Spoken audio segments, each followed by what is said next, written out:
It's very like polarized. There are things that can be around for 30 years, or there are things that are around for like 2 or 3. There's not much in the middle. They are the ones who can really move the needle on whether or not the brand new renovated club is a flop or if there is a line out the door. Often the reason that the value of the liquor license goes up over time is that area is not issuing new liquor licenses. Gen Z doesn't want to drink and doesn't want to consume alcohol. Like, nightclubs are not that much fun. Episode Acquisitions Anonymous. Hello, another episode of Acquisitions Anonymous. We don't have 100% beard anymore. And thumbs downing on just the plus inventory line. Welcome back, everybody, to another episode of Acquisitions Anonymous. I'm Mill Snell, one of your co-hosts. We talk about a fascinating business today that is hot. It's in Miami, and it is a nightclub in Miami that is 20,000 square feet. They pay $100,000 a month in rent. We talk about why this type of business would even be on the market. Why has a competitor or somebody else in the neighborhood not already taken this thing over? We talk about the nature of the nightclub business. How transferable are they? The role that real estate plays in it, and how that drives a lot of the value and the underlying leverage of whether or not these businesses can even transfer. It's a really interesting episode. It's kind of hilarious in a lot of ways. So hope you enjoy. Stick around after a quick word from our sponsors. Hey everybody, if you've listened to the show, you've probably heard us talk about franchises. While franchises can be a great path to business ownership for the right person, there's a lot of pitfalls, and it's important to be really careful, as there are certainly good franchises to be in and bad franchises that you don't want to be in. Connor Gross is a friend of the pod and a resident expert on franchises, and Connor not only owns and operates his portfolio of multiple franchises, but he's also a franchise consultant and helps others work through, picking the right franchise for them. So as he's sponsoring today's episode, everyone should totally click in the show notes below to join Connor's newsletter and attend one of his Gateway to Franchise Ownership workshops. If you're ready to move and move quickly, schedule a call with Connor and his team today. Happy Friday, everybody. How y'all doing? Happy Friday. What's new? Heather, how's the world of SBA loans going? It's going great, other than when Elon speaks. It's going great other than that. But we have so many new signed LOIs in the last 3 weeks. It is the volume is very, very healthy. So that's good. Where are interest rates right now, Heather? Where do you see most of them actually getting kind of closed and funded at? Yeah, the range right now from the lowest to the highest, there's a 2-point spread. So the lows are in the low 8s, maybe all the way up to 8.5. And then the highest rate is 10.5. So, and that is going to be priced based on the deal and then how strong the personal guarantor is. You have to have pretty strong personal guarantor to get those very low rate banks to bid. But that's the spread, about 8.5 to 10.5. Super cool. Well, Travis, good to see you. Welcome to the show. What's up, guys? We're recording. Oh, good to be here. I've been dealing with a dog with a very upset stomach, which really meant cleaning a dog. Well, coincidentally, we have something entirely related to that as a deal today, which is a Wynwood nightclub in Miami, where imagine the things you have to clean up. Your dog may have gone last night, based on what you're saying. Clearly, and I was up just as late as the people at this club were. 4 times in the middle of the night, guys. There is not a ton of detail on this, but BizQuest claims that it's a hot listing. So let me tell you guys about it. So it is a 20,000 square foot Wynwood nightclub for sale located in Miami, Florida, in Dade County. They're asking $3 million for it, and it is cash flowing $1 million in seller's discretionary earnings. So it appears the seller works there. And it is a 20,000 square foot for sale nightclub, and it's an unmissable opportunity to own a thriving nightclub in the heart of Wynwood, Miami's hottest entertainment district. This turnkey venue boasts a prime location with high foot traffic, modern interiors, state-of-the-art sound and lighting systems, and a loyal clientele. Surrounded by trendy restaurants, art galleries, and vibrant nightlife, this space is perfect for events, live music, or upscale gatherings. With a strong revenue history and endless growth potential, this is your chance to shine in Miami's nightlife scene. Call now for details. It is a 3-year-old nightclub, and it's listed by RodriguezGlobal.io. They lease the property, and it's 20,000 square feet, and they pay $100,000 in rent per month. And that's what we know. So I'll see if I can pull up something here on Mr. Rodriguez's website. But How much did you say they're paying in rent? $100,000 a month. No way. Wow. Totally. Yeah. Oh my gosh. You're assuming a massive liability, $1.2 million a year in rent. But I mean, So Travis, and no offense to my co-host, but you seem to be probably the person who's probably the closest to this space and maybe have gone to one of these What? I places. am offended. Sorry. What The are only jobs I've ever had in my life were actually as bartenders, and I managed a club. So a very tiny club. So I got a little bit of how much was the rent? That's all I want to know. about a tenth of that. So what do you think this is in terms of a business? Is this just like a big, like what they used to call a disco back in the 70s, or what are we looking at here? I haven't been able to grasp of what it is at all, to be honest. The weird thing about like the club industry is it's very like polarized. There are things that can be around for 30 years, or there are things that are around for like 2 or 3. There's not much in the middle. And specifically, if it is a nightclub, and I don't know the Miami scene at all.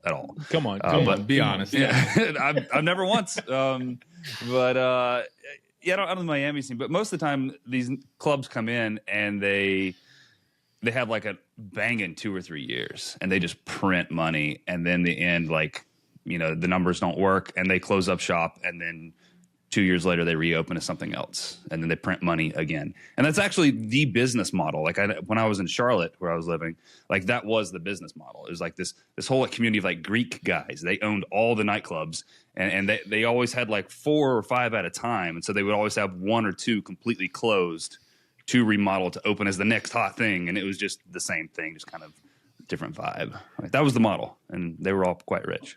So what causes that kind of barbell outcome, right? Where you have some that last forever and some that are just flashes in the pan. Like, is it the clientele that does that? Is it what happens? Do you have any insight?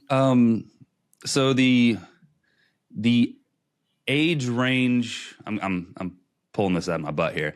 The age range for like the clubs is fairly narrow. It's maybe a little bit more exaggerated in Miami, but in like most cities, it's a little bit narrow. So they almost have to start fresh. I don't know what I'm saying here. I don't know what I'm saying at all. The ones that make it 30 years, they tend to grow with their clientele a little bit. So the last club I worked at, which is it was a small place, but it was open for something like 25 years before it closed. And by the end, all of the clientele were literally in their 60s. But when it started, they were in their 30s.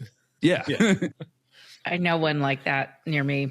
Yep. There's actually, I saw on TikTok the other day, there's a new trend of nightclub for Gen X. So people like in their 40s, 50s and stuff. And Heather, you'll appreciate this. It opens at 4 p.m. and it closes at 9 p.m. Oh man, So that we is can great. Perfect. So That's my entire city, by the way. So what's interesting about the nightclub, and I don't know if this picture, I think this might be like a stock photo. It's a picture, for those of you who aren't on YouTube, of a DJ behind a booth, and it's got this massive kind of like dance floor with like a bunch of lights and screens and like overhead, AV stuff. But, you basically have restaurants, and bars, you have bars only. And then you have this class of nightclub that they're probably not serving any food. Mm-hmm. It's probably alcohol, maybe a cover to get in, depending on if it's like a slow night or if they have like a guest DJ or something like that. But what a lot of these clubs, especially like the more premium ones, have moved to is like these like bottle service clubs where you go pay, depending on the city, depending on the exclusivity of the club, you might pay like $1,000 or $2,000 or $5,000 for a booth. That's just to get in, right? And then you have kind of your own server who's bringing you very, very highly marked up bottles of alcohol that you're not just going to the bar and ordering like an old fashioned. They're bringing you like a whole bottle of tequila, and the markup is insane. I have some family members who own some clubs like this in the Carolinas and some of them in Charlotte, Travis, and they're partnered. They're partnered with some of the Greeks. It's my wife's family. It's not my family, but it's really a fascinating model because they have a lot more sunk cost. It's not just like you open like a college dive bar and nothing has to change on the inside. If you're charging people $1,000 for a table on a Friday or Saturday night, then you've got to have like the nicest amenities, the nicest touches. But to your point, Travis, when these places don't make it and they move out, like the landlord ends up extracting a lot of the value because they're usually like, hey, you're behind on rent, just leave all your stuff and you vacate and then I'm going to release it to somebody else. But you've spent, $500,000, $1 million renovating the building, and I want you to leave all the booths and the fixtures and everything here. Which, of course, they have to toss those when they reopen as something else half the time. Yeah, or reupholster them or something like that. It's a weird model. So the last place I worked at, it was like a jazz and blues martini bar. So very different vibes. But it was a really rough roller coaster for the owners because when they started, they were, my small town equivalent of this. Like they were the hot spot. People like wrapped around the block and they were living large. And then by the end, like they're scraping like, can I save $200 here? Can I save $200 here? It was kind of sad to watch. Now, what I've seen with a lot of the clubs that make it, which obviously won't work here, but they make it with real estate. Like they just have to, they buy the real estate and they hang on long enough for that real estate to appreciate, and then they retire off of that. Because most of the time you don't get to sell nightclubs for the most part. And a lot of times, so I have a friend who was in the nightclub business, also in the restaurant business, and he sold because it's like most of the time they shut down. Like you get out when it's good.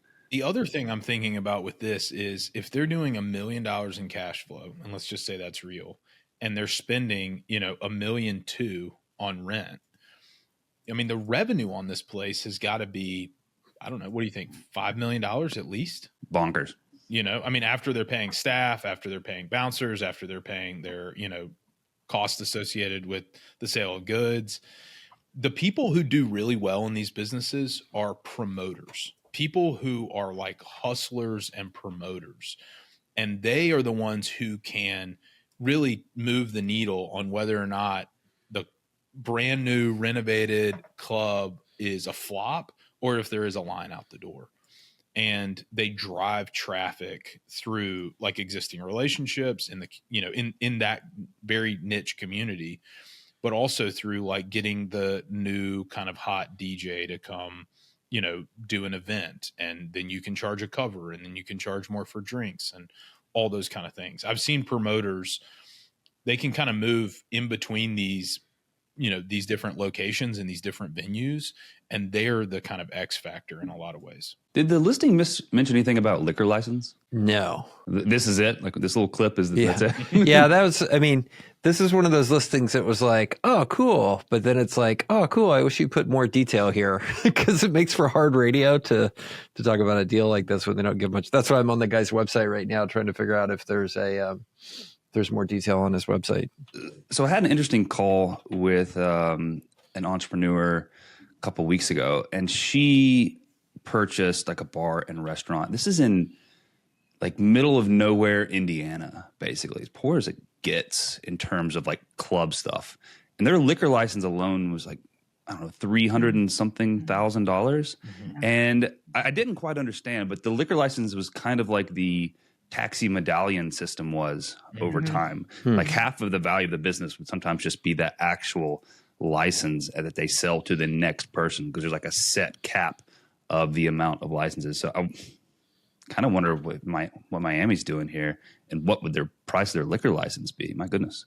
Yeah, they don't say that it's included. And you're right. It is very much like the medallion system. I've worked on some deals where the liquor license had to trade. And it's a whole process in and of itself to trade the liquor license, to go through the approval process and public posting about it. And And there's only often the reason that the value of the liquor license goes up over time is that that area is not issuing new liquor licenses. It's a finite supply of licenses.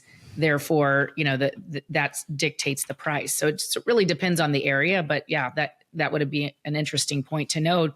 Are you having to pay $3 million for the nightclub and then also something extra for the liquor license? Hi, Heather here. When I'm not breaking down deals with these guys, I'm helping people get the right SBA loans for their business acquisitions. Because when you're buying a business, the best financing isn't one size fits all. There's the best rate, fastest to close, the specific loan structure that you need, or a little of all of those things. That's why my company, Viso Business Capital, works with over 30 different lenders to find you the best funding in less time and with less friction so you can focus on the deal. Sign up for a free live Q&A session on SBA loans at visocap.net.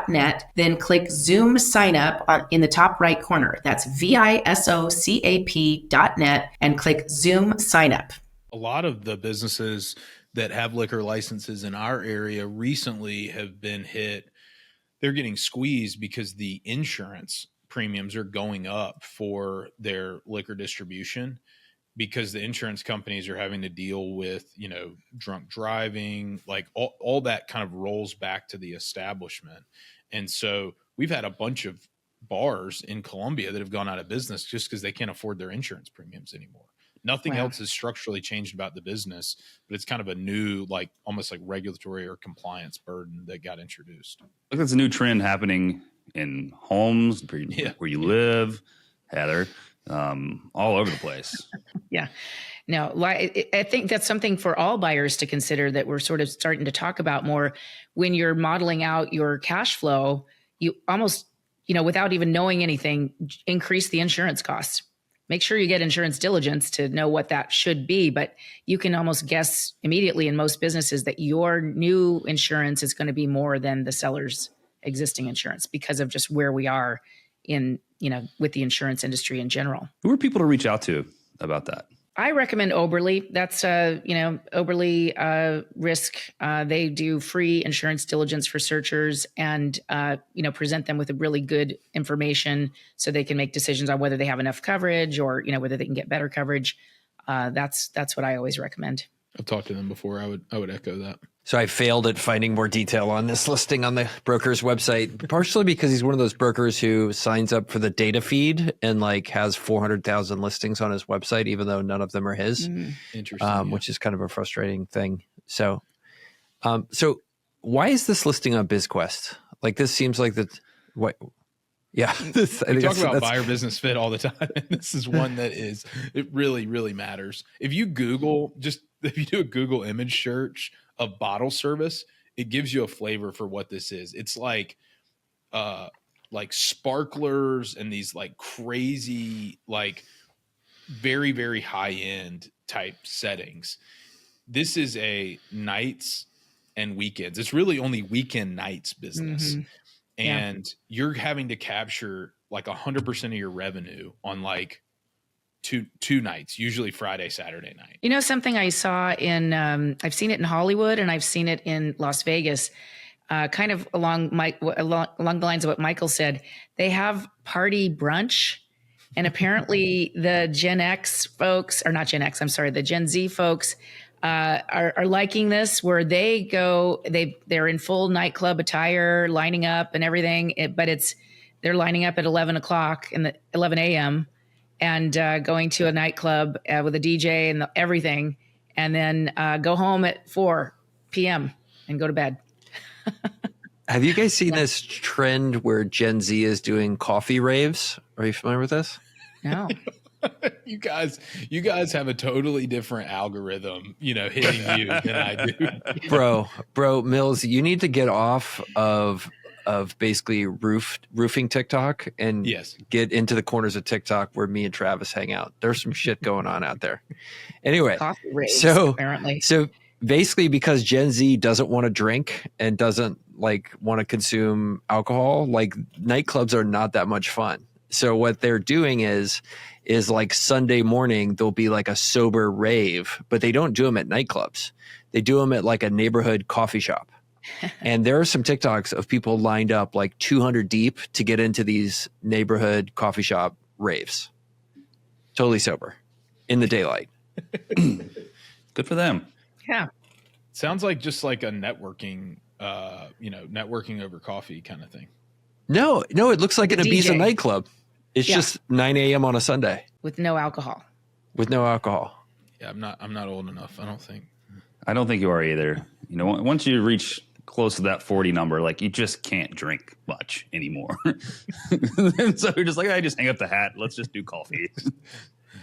So is this deal on BizQuest because anyone who knows what they're doing is passing on this deal and they're just looking for a jump? I have a theory.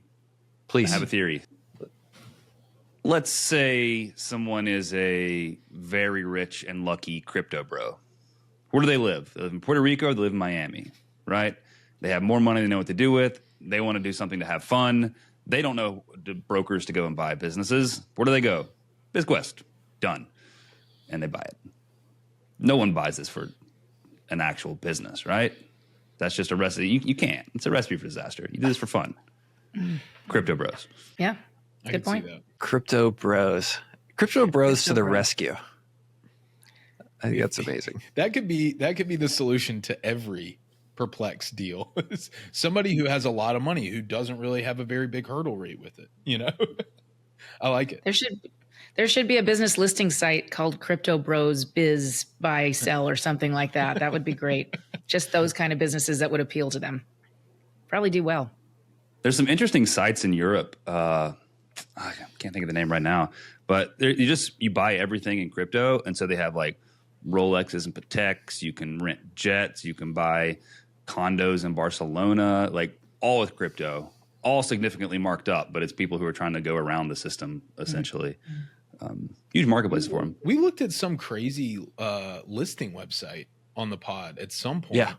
But I don't did. think it was specific to crypto, but it was basically like super exclusive. Like you can buy a yacht and a helicopter and like a condo and like watches, but it was like nothing was less than, $100,000 or something. It was Amazon for money laundering. Yeah.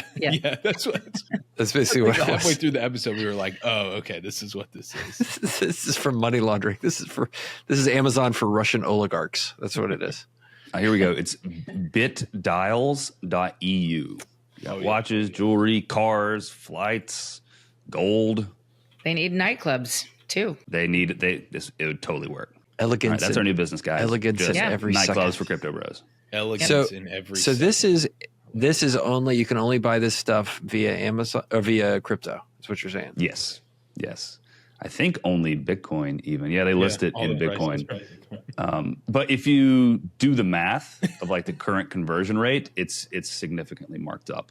I went down this rabbit hole. I think it's some people in, I want to say like Lithuania, essentially figured out some like payment gateway thing so they can take in the crypto, convert it to fiat, buy it, ship it to the people. Who knows their method of getting this money into fiat, but they totally are. Because they go and buy it from real stores or real dealers or something like that is my understanding. So this Patek Philippe Aquanaut is 1 Bitcoin. So that would make it like $95,000 Depending on the day. depending on the day. That's nuts. We need to be in the money laundering business. Yeah. Yeah. This whole following the laws things is really annoying. Yeah, it's We right. looked at another one that we found out was money laundering, Travis. That was basically like it was a store to buy like an e-commerce store to buy gift cards, Visa gift cards and stuff like that. And Bill had some experience with it. I can't remember what the backstory was, but they were doing like tremendous volume, but it was basically just a thinly veiled way to move money. Yeah, those things work great until they don't. Until the FBI knocks on your door. All right. I received a really good tip recently because I think most entrepreneurs at some point in their life want I want to own a bar or a restaurant or a tea shop or something like that, right? They all kind of want that. It's like the dream. But the tip was you don't want to own it. What you want to do is to go into a place and become the best customer. So just over tip a lot. And that way when you show up, you're the equivalent of the owner. You get all the special treatment, everything. And I've done that. I go to a restaurant a couple nights a week. I tip like 30, 40%. I'm equivalent the owner. Like they make seats for me when it needs to happen. It's great. Like you don't need to buy the thing. Don't do that. It's a terrible way to do things. Just become the best customer. Smart. Way less expensive to be the less customer. Way less expensive. Yeah. And you actually get to enjoy it. Because if I own that place, it sounds great in theory, but then like by week 3, I'm like, oh no, what did I do? So to close out this deal, let's go around the horn. Let me ask 2 questions, everybody. Thumbs up, thumbs down, and who should buy this? So I think Travis, you said crypto bro. And are you thumbs up or thumbs down? I mean, for the crypto bros, I'm thumbs up. For anyone else, I'm thumbs down. There you go. Mills. I'm thumbs down, and the person who should buy it is an existing nightclub owner in Wynwood. Yeah, I'm with you. And then Heather, you already have your cashier's check prepared? No, it is not SBA pre-approved. It is thumbs down. Somebody naive with too much money should buy it. And I take it, Travis, this is not something you would put on Capital Pad? I wouldn't even respond to it. I'd just archive. So, and then Capital Pad's website is it's .com or .io, or which one do you have? Capitalpad.com. That's awesome. Congratulations. I've Having sat a on great that for domain. years, by the way. Oh, really? Yeah, I did. I was like, I knew kind of where I wanted to go with it. Didn't know exactly, and then it ended up. So it's perfect. How many deals are on the platform currently? Currently 1 live deal and 2 that are in the finalizing stage, which means you can request to be added to it. Doesn't mean you can actually get approved, but yeah. I told them right before we hit record, the active listing right now is so cool. It's amazing. It's so unique. It's like amazing 165-year-old business. It's really cool. I'm putting in a nice check of my own in there. My only regret with that one is I didn't find that business myself to buy, like completely. Because that's one you could easily sit on for 30 years and just be in a great shape. Yeah. Comes with a like all-star team running it. They just need help marketing it, really, because they don't do any. It's insane. Yeah, that's awesome.